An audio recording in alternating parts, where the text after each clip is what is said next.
अध्याय 13 चर्मपत्र। अरब वास्तव में गया नहीं था, लेकिन वह रास्ता भी भटक गया था।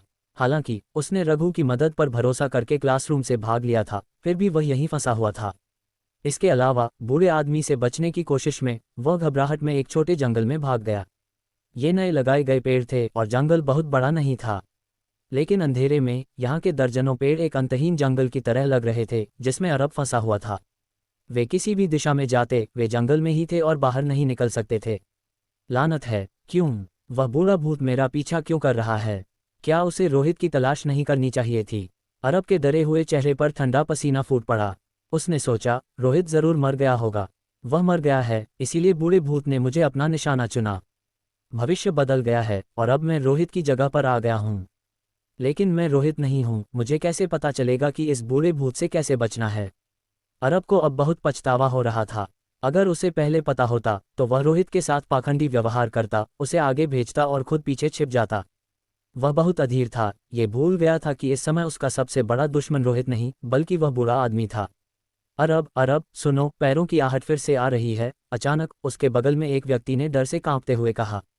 इतनी जल्दी कैसे? एक आदमी को दुर्भावनापूर्ण भूत को कुछ मिनटों के लिए रोक पाना चाहिए। अरब ने अचानक सिर उठाया, दांत पीसे और अपने बगल के कुछ लोगों को देखा। बाकी बचे हुए लोग अरब से ऐसे बच रहे थे जैसे वे उस दुर्भावनापूर्ण भूत से बच रहे हों। रास्ते भर जब से अरब ने रोहित को शौचालय में धकेला था, उसने अभय, आशु, एलेक्स के साथ भी ऐसा ही किया था। इस बीच कुछ लोग अरब द्वारा नियंत्रित नहीं होना चाहते थे और भागने का फैसला किया, लेकिन वे अंधेरे में गायब हो गए और फिर कभी नहीं देखे गए।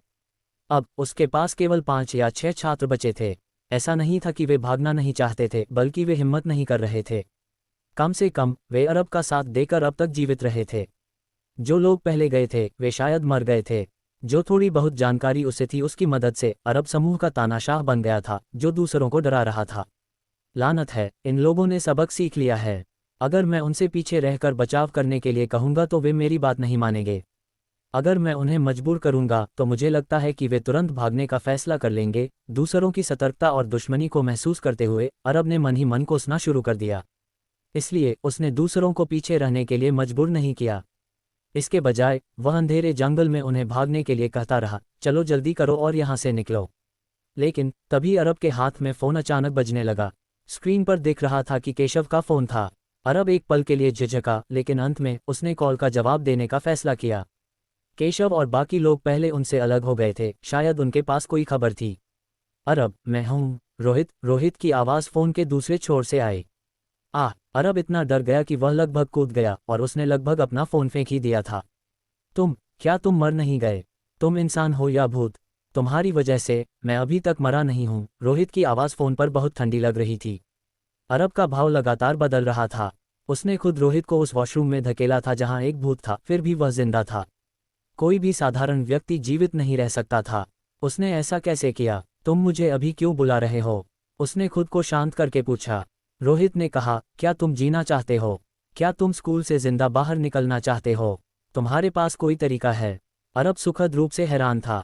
मैं एक घोस्ट राइडर बन गया हूँ। क्या तुम्हें लगता है कि मेरे पास कोई तरीका है? रोहित ने कहा। अरब ने कहा, यह बहुत अच्छा है। जल्दी आओ और मुझे इस जगह से बचाओ। हे, रोहित की हंसी में उपहास का संकेत था। जो मैंने किया उसका मेरा इरादा नहीं था। मैंने केवल जीवित रहने के लिए ऐसा किया। हम सहपाठी हैं, हमारे बीच किस तरह की गलतफहमी को सुलझाया नहीं जा सकता। अगर तुम मुझे यहाँ से बाहर ले आओ तो मैं तुम्हें जो चाहो वह करने दूंगा। सबसे ज़्यादा से ज़्यादा तुम मुझे पीट सकते हो। अपना फ़ोन पकड़कर अरब ने जल्दबाजी में कहा। रोहित ने कहा, उन बेकार की बातों को मत कहो। अगर तुम चाहते हो कि मैं तुम्हें बाहर लाऊं, तो जब तक मैं संतुष्ट नहीं हो जाता तब तक तुम यहीं फंसकर मरने के लिए तैयार रहो। तो तुम क्या चाहते हो? मैं रघु से मिला था। उसने कहा कि तुम्हारे बारे में कुछ अजीब है। मैं जानना चाहता हूं कि क्या हो रहा है। और जब हम क्लासरूम में थे किसी ने कहा कि तुम भविष्य जानते हो। क्या ये सच है? रोहित ने कहा, हाँ, ये सही है। मैं भविष्य जानता हूँ। मेरे पास भविष्य के बारे में जानकारी है। मैं सब कुछ जान सकता हूँ जो भविष्य में होगा। अरब ने कहा, मुझे यहाँ से बाहर लाओ और मैं तुम्हें सब कुछ बताऊंगा। घोस्ट राइडर बनने के बाद तुम ज़्यादा समय तक जीवित नहीं रह पाओगे, लेकिन मेरे पास तुम्हें जीवित रहने देने का एक तरीका है। अगर तुम मेरे तरीके का पालन करते हो तो तुम्हारे पास भूत की शक्ति तो होगी ही, साथ ही तुम्हें दुर्भावनापूर्ण भूत द्वारा तुम्हारे शरीर पर कब्जा करने की चिंता भी नहीं करनी पड़ेगी। यह एक ऐसा तरीका है जो एक अंतर्राष्ट्रीय अनुसंधान संस्थान द्वारा विकसित किया गया है और अभी भी गोपनीय प्रयोगात्मक चरण में है। ये 3 महीने बाद ही जनता के लिए खुला होगा। अगर तुम्हें मेरी जानकारी मिलती है तो तुम अन्य घोस्ट राइडर्स से एक कदम आगे रहोगे और तुम्हारी भविष्य की उपलब्धियां और भी ज्यादा होंगी। तुम मुझसे झूठ बोल रहे हो। रघु ने कहा कि कोई भी भविष्य से वापस नहीं आ सकता। उसने ये भी बताया कि अनुसंधान संस्थान ने ऐसे प्रयोग किए थे और उन्हें पता चला कि तथाकथित ट्रांसमिग्रेटर्स का अस्तित्व ही नहीं है, रोहित ने आगे कहा। इस पर अरब ने अपने पीछे आती हुई पैरों की आहट सुनी और उसका दिल कांप गया। वह और भी तेज भागा, हाँफते हुए बोला, मेरे पास भविष्य की कोई यादें नहीं हैं। मुझे भविष्य की सारी जानकारी एक चर्मपत्र से मिलती है। इसे मेरे भविष्य के स्वयं द्वारा किसी अज्ञात तरीके से भेजा गया था। सारी जानकारी उस चर्मपत्र पर लिखी है। ये 10 साल बाद मेरे द्वारा लिखा गया था। रोहित, मुझे जल्दी बचाओ। अगर मैं मर जाता हूं तो तुम्हें कोई जानकारी नहीं मिल पाएगी। भविष्य के बारे में जानकारी वाला एक चर्मपत्र। फोन पर इन बातों को सुनकर रोहित का भाव बदल गया। एक व्यक्ति भविष्य से वर्तमान में वापस नहीं आ सकता था, लेकिन यह वस्तुओं के लिए असंभव नहीं हो सकता था। यह संभव था। मुझे वह चर्मपत्र चाहिए, रोहित ने तुरंत कहा। नहीं, मैं तुम्हें यह नहीं दे सकता, यह मेरा है, अरब ने दृढ़ता से मना कर दिया। तुम्हारे पास कोई विकल्प नहीं है। तुम्हारे पीछे की चीज तुम्हारे बहुत करीब है और तुम ज्यादा समय तक जीवित नहीं रह पाओगे। अगर तुम मर जाते हो तो तुम चाहे जितना भी जानते हो, सब बेकार है, रोहित ने कहा। अरब हिचकिचाने लगा, लेकिन वर्तमान स्थिति ने उसे सोचने के लिए ज्यादा समय नहीं दिया क्योंकि उसके पीछे पैरों की आहट और भी करीब आ रही थी। ठीक है, मैं तुम्हें ये दे दूंगा। अरब की सांस फूल रही थी और वह बस और नहीं दौड़ सकता था। उसके चारों ओर अंधेरा था और जब उसने अपने फ़ोन से अपने आसपास को रोशन किया तो उसे एहसास हुआ कि वह अभी भी जंगल में था। वह उस जगह से बाहर निकल ही नहीं पा रहा था। वह मरना नहीं चाहता था, इसलिए उसने समझौता करने का फैसला किया। ठीक है रोहित, मैं तुम्हें वह चीज़ दे सकता हूँ, लेकिन मैं कैसे विश्वास करूँ कि तुम मुझे बचा पाओगे। हालांकि अरब मौत से डर रहा था, फिर भी वह सावधान था।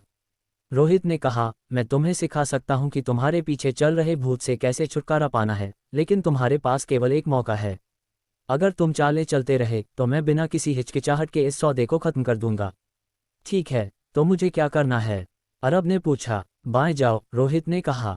अरब ने दांत पीसे और तुरंत अपनी दिशा बदल दी, बाएं भागते हुए।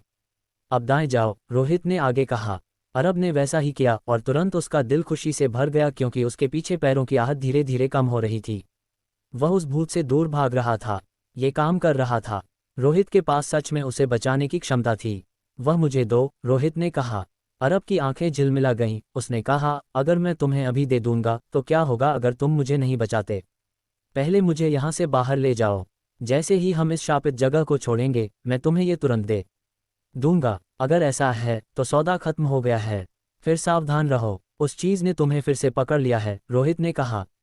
बीप बीप, कॉल कट गई थी। उसी समय अरब के पीछे पैरों की आहट फिर से सुनाई दी।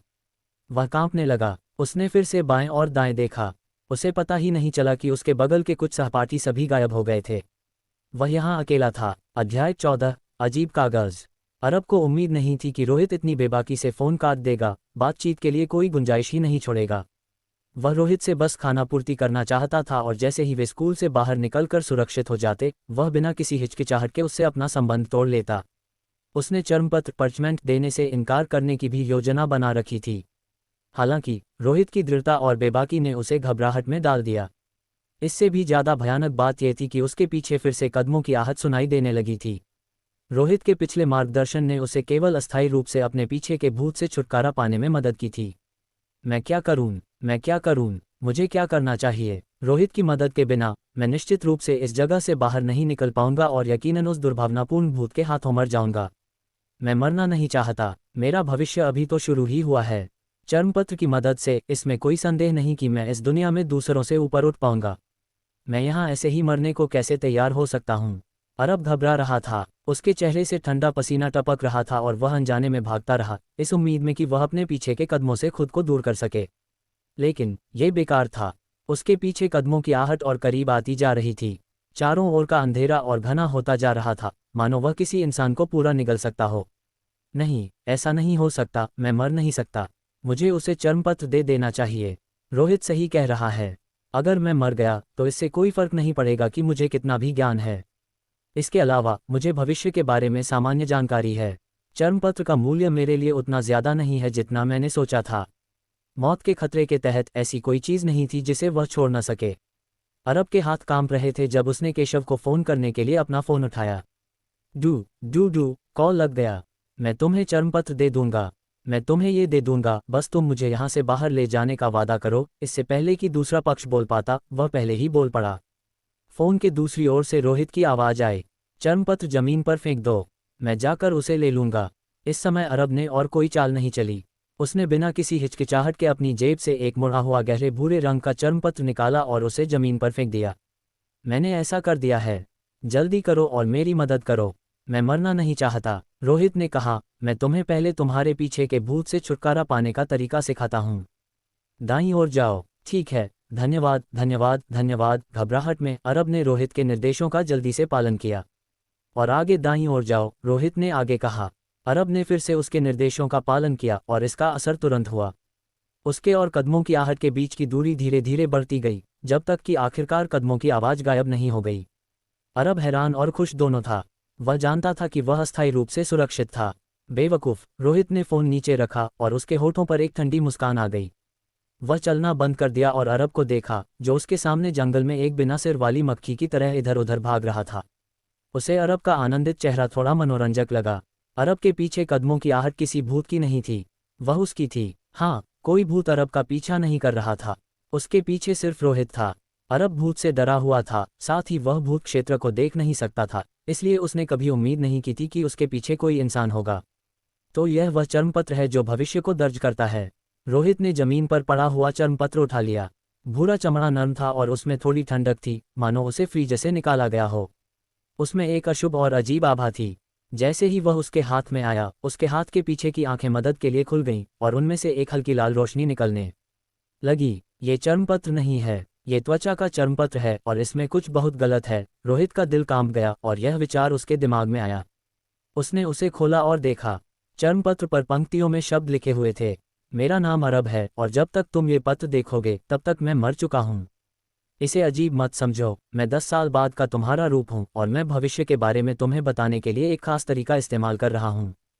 कृपया नीचे दी गई सामग्री को याद रखना। इस दुनिया में भूत पहले ही आ चुके हैं और यह कोई मजाक नहीं है।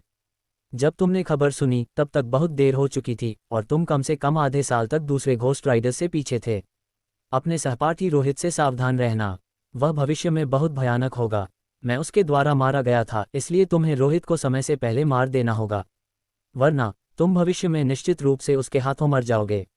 रोहित को मारने का याद रखना। एक निश्चित वर्ष की 20 जून को तुम रोघु से मिलोगे। ये बहुत महत्वपूर्ण है। रोघु एक घोस्ट राइडर है जो एशिया क्षेत्र का है। उसका कोडनेम घोस्ट बेबी रोघु है। हालांकि वह सिर्फ एक राहगीर है, इसलिए उसके बारे में ज़्यादा सोचने की ज़रूरत नहीं है। हालांकि उस घोस्ट बेबी से सावधान रहना जो उसके शरीर से बाहर आएगा। वह चीज़ बढ़ेगी। कुछ महीनों में वह घोस्ट बेबी में बदल जाएगा। मैं तुम्हें दूर रहने का सुझाव देता हूँ, वरना तुम मर जाओगे। तुम्हें जितनी जल्दी हो सके में शामिल होना चाहिए। याद रखना, सोना, कागज, उद्धरण चिन्ह ... से दूर रहो, भाग जाओ, उद्धरण चिन्ह ... भूत। जब रोहित यहाँ तक पढ़ा तो उसे एहसास हुआ कि चर्मपत्र पर लिखे शब्द तेजी से धुंधले और फीके हो रहे थे। महत्वपूर्ण जानकारी किसी शक्ति द्वारा लगातार मिटाई जा रही थी और उसकी आंखों के सामने पूरी तरह से गायब हो गई। मूल रूप से घने भरे हुए चर्मपत्र अब एक बड़ी खाली जगह बन गए थे, ठीक वैसे ही जैसे कंप्यूटर पर अक्षर एक एक करके गायब हो जाते हैं। रोहित ने अभी तक कुछ भी उपयोगी नहीं देखा था, इससे पहले कि भविष्य की जानकारी को दर्ज करने वाले चर्मपत्र पर लिखे सभी शब्द गायब हो गए। ये सब क्या हो रहा है? उसने गहरी भौहें चढ़ाईं और चर्मपत्र को पलटा। सच में, शब्द बिना किसी निशान के गायब हो गए थे। इस घटना का सामना करते हुए रोहित को एक फिल्म याद आई जो उसने पहले देखी थी। अगर अतीत बदलता है तो भविष्य भी बदल जाएगा। क्या ऐसा इसलिए हो सकता है क्योंकि उसने अरब का चर्मपत्र ले लिया था जिसमें भविष्य के बारे में जानकारी थी? भविष्य के अरब ने जानकारी मिटा दी थी। हालांकि इससे पहले कि रोहित इसके बारे में सोच पाता, उसने चर्मपत्र पर फिर से खुद को देखा।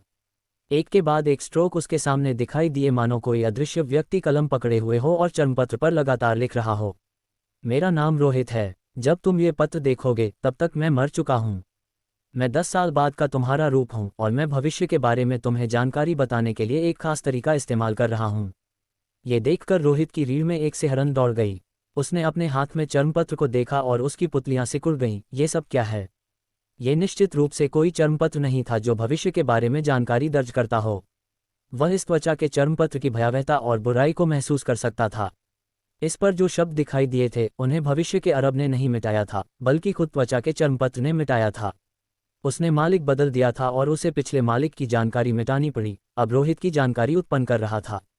इस पर लिखी बातों पर भरोसा नहीं किया जा सकता। मैं इस चीज़ को अपने पास नहीं रख सकता। रोहित की आंखें चमक उठी क्योंकि उसे एक अज्ञात डर महसूस हुआ। उसने बाएं और दाएं देखा, उस त्वचा के चर्मपत्र को नाले में फेंकना चाहता था और उसे हमेशा के लिए गायब कर देना चाहता था। तभी चर्मपत्र पर शब्दों की एक श्रृंखला दिखाई दी, मुझे मत फेंको, मुझे मत फेंको। मैं तुम्हारी मदद कर सकता हूँ। मेरे बिना तुम मर जाओगे, तुम मर जाओगे। जल्दी ही सभी शब्द गायब हो गए और केवल एक शब्द बचा, रुको रुको। ये शब्द एक विकृत और अव्यवस्थित तरीके से दोहराया गया, जो अलग अलग आकारों में पूरे त्वचा के चर्मपत्र पर फैल गया।